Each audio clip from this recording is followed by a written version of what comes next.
Hello everyone, Francis Walsh here again with thedigitalmerchant.com, and today we're going to be looking at the best alternatives to Ramp for expense management for businesses. Now Ramp is a platform that has become quite popular in this space. A lot of businesses are using it, particularly to manage their account payables needs and also to implement the corporate card program.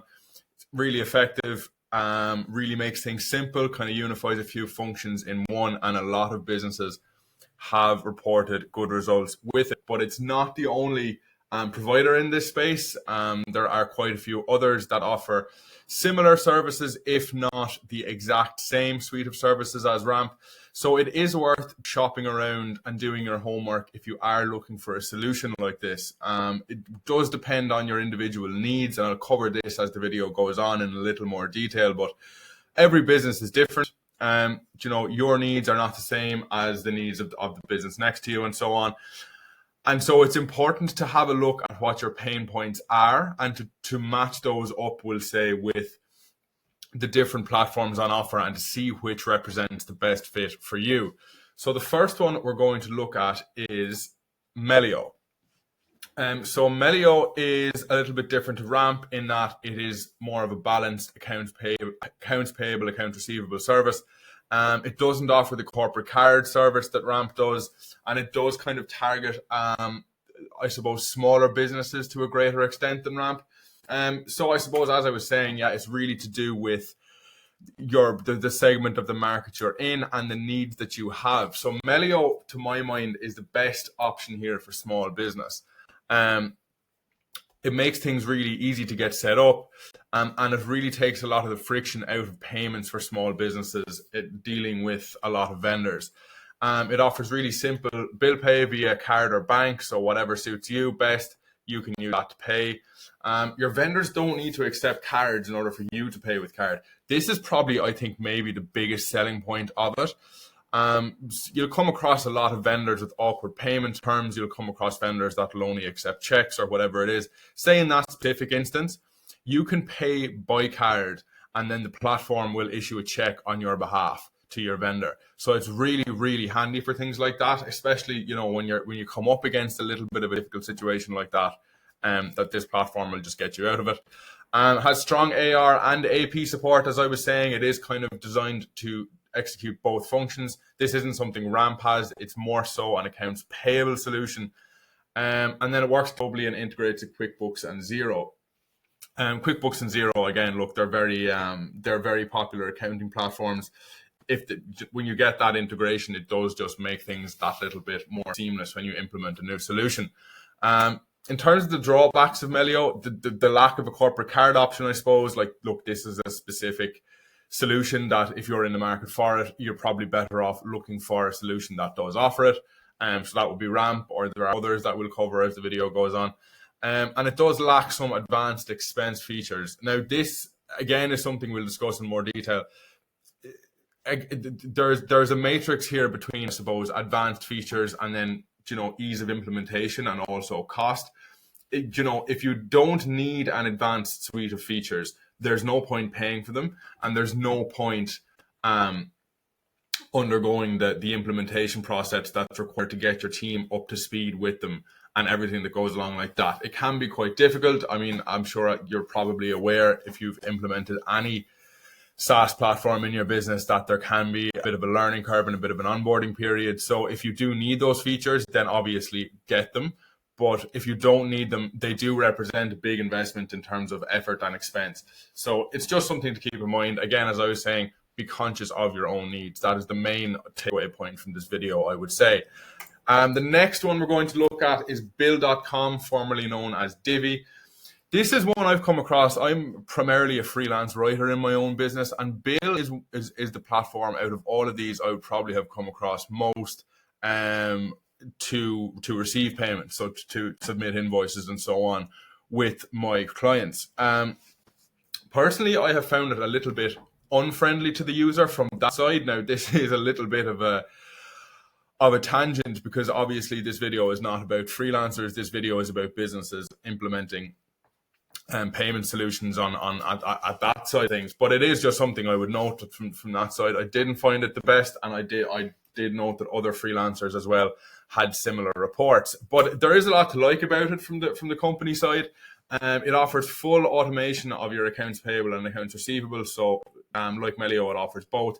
The automation capability probably is a bit more powerful with Bill. There's no revenue or funding hurdles to get set up with Bill. This is one of the big drawbacks of Ramp that you will see discussed online. Because it's offering a corporate line of credit, Ramp because it's offering a corporate line of credit, you need to get approved for that credit. And part of that is a consistent cash flow. And so basically, if Ramp looks at your statements and realizes that there's not a significant enough amount of revenue coming through your business, it won't offer you that line of credit. And this can cause quite a lot of friction.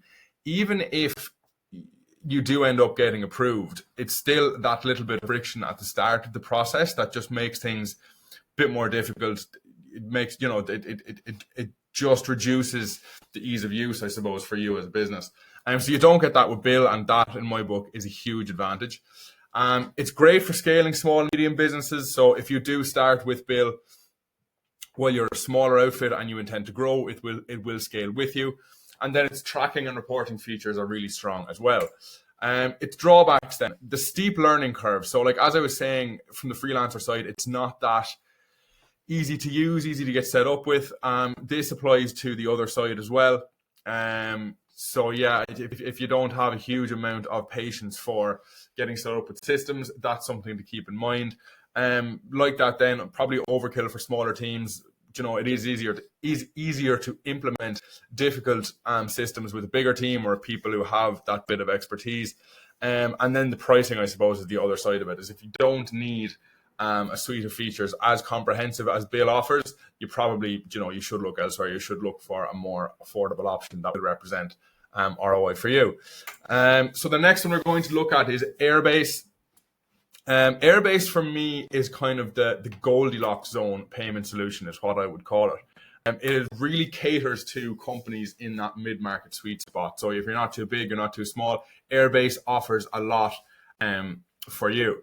Again, it's a unified platform. It makes things simple. So if you're using several providers for kind of different things in this space, if you switch to Airbase, you will cut down and streamline a lot of those functions. I like its controls and its approvals. I think they're very intuitive. They make sense. It's again, like Bill, it is designed to grow with you. It's designed to get bigger as you get bigger. And then its automations and integrations I really like as well. And as I mentioned when I was talking about Melio, those integrations do make a big difference. If you're already using an accounting platform, it's really, really handy if your expense management platform can integrate it seamlessly. So just then some things to be aware of with Airbase. Like Ramp, it requires credit approval. So as I was saying, the corporate credit line, you're going to need to undergo the approval process there. This can be a little bit difficult. You're not guaranteed to succeed.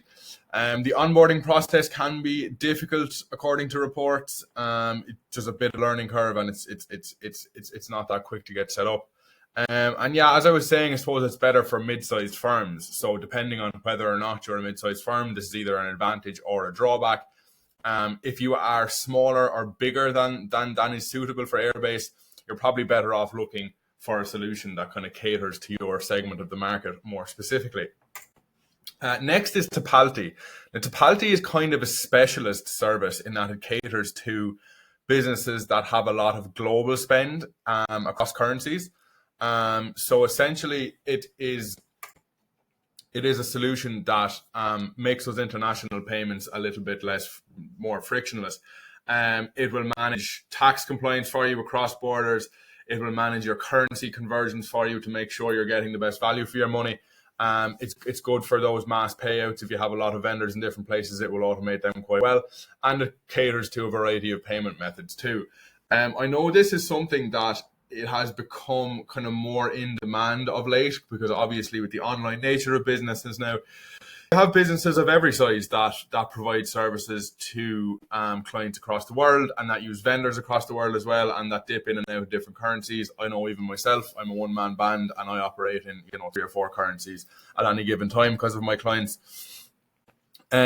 So I personally use Wise for this, but if you are kind of in need of something that offers a little bit more automation, Tipalti is a really good option. It takes the friction out of it, and look, it can be quite a difficult process, especially when you're trying to manage fluctuating exchange rates, that kind of thing. If that's going to be a big cost of business for you, it is worth your while investing in Tipalti, as it will make it that bit easier.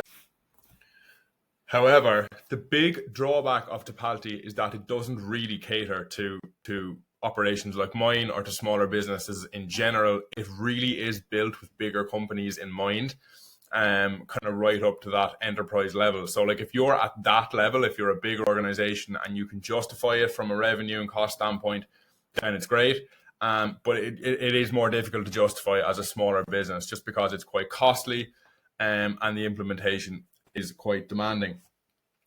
This is kind of a pity in my view, because I just know from my own experience that this is something that could be really useful to smaller businesses, and I would like to see either Tipalti cater to this, better, or else kind of another provider enter this space, because I am a big fan of the platform. I like how it works, and I think it provides a great service, but I think it really could be made to be better suited to businesses at the smaller end of the scale.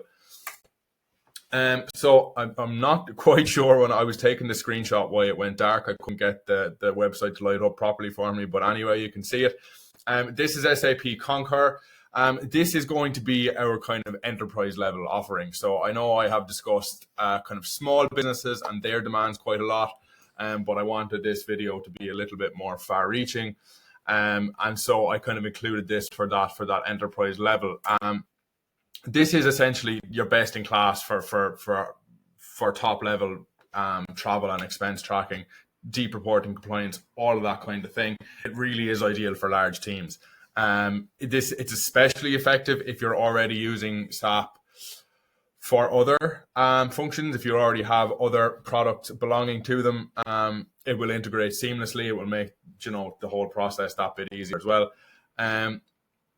I suppose then the drawbacks are probably obvious. It's going to cost you more than the others here. The setup is going to be very demanding. And then you're probably not going to get all the value for money out of it if you don't already use other products from the stack. But I mean, I am a big fan of this platform and the way it works. I think it does represent great value for enterprise businesses. It makes things easier, and it just makes expense management more intuitive. And if I was in charge of the spend at a corporate company, I would definitely go for this. So then the last one we're going to look at is Brex. Brex is another one. I'm a really big fan of the platform, and I think it does a lot of good for a lot of big companies. And as you can see here down at the bottom, it has worked with quite a few big names. You have the likes of Robinhood there, DoorDash, Hims. So names that are fairly well established that you would know. It is really geared towards the tech startup market, and I suppose there's an advantage and a disadvantage to this, depending on whether or not you're a tech startup, particularly a funded tech startup. They really like working with those. So if you are Brex's ideal client, they'll make it really easy for you to get set up and to get moving with it, which is great. It also offers the integrated corporate card and spend tool. So, the likes of Ramp, it has that corporate card functionality, which is obviously handy if you need that. The UX is great. I really like the way it works. The reward system is good. And then, the onboarding process is, and I know I've mentioned onboarding a few times in this video, because obviously there can be that little bit of strain associated with it. The onboarding process here is great if you are the type of company that Brex likes working with. However, if you're not, they can make it quite difficult. So I know bootstrapped organizations have had some difficulties getting set up with Brex. I also would say that it's not ideal really for more traditional companies that aren't necessarily tech companies. It doesn't really cater to companies outside that tech startup space as eagerly, I suppose. So it's just something to keep in mind. If you are a funded tech startup and you're looking for a solution like this, Brex is probably the place I'd start. If you're not, maybe start somewhere else. And then as well, it is kind of card centric. It's like Ramp, its corporate card offering is kind of its central offering. It's not as focused on providing that full suite of financial tools. So overall, I suppose I've probably made this clear throughout the video, but it's not a one size fits all consideration. Really what you need to do is sit down and consider all your needs and the most pressing needs and figure out which service provider will do the best job of satisfying those. Kind of ignore the hype. Don't just go with something because you've heard it's really good or because a lot of other people seem to be using it or whatever else. Sit down, have a look at the websites, test drive them if you need to, and consider which of them are going to represent the best ROI for your company. So yeah, that's all for me on this video, and I'll see you in the next one.